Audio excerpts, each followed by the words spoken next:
மந்திரம் இவனே.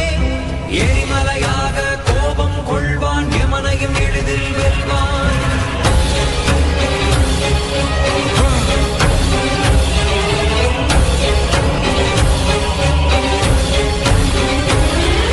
வேதங்கள் படித்தவன், வேள்விகள் முடித்தவன், தோல்விகள் என்பதை அறியாதவன். வேதங்கள் ஈசன் எனக்கு அளித்த சக்தி வாய்ந்த வில்லை யார் உடைத்தது? வேதங்கள் படித்தவன், வேள்விகள் முடித்தவன், தோல்விகள் என்பதை அவன் யார் என்று எனக்கு தெரிய வேண்டும். யார் இதை செய்தது? அவன் எவனாக இருந்தாலும் அவனுக்கு பரசுராமன் தான் காலன்.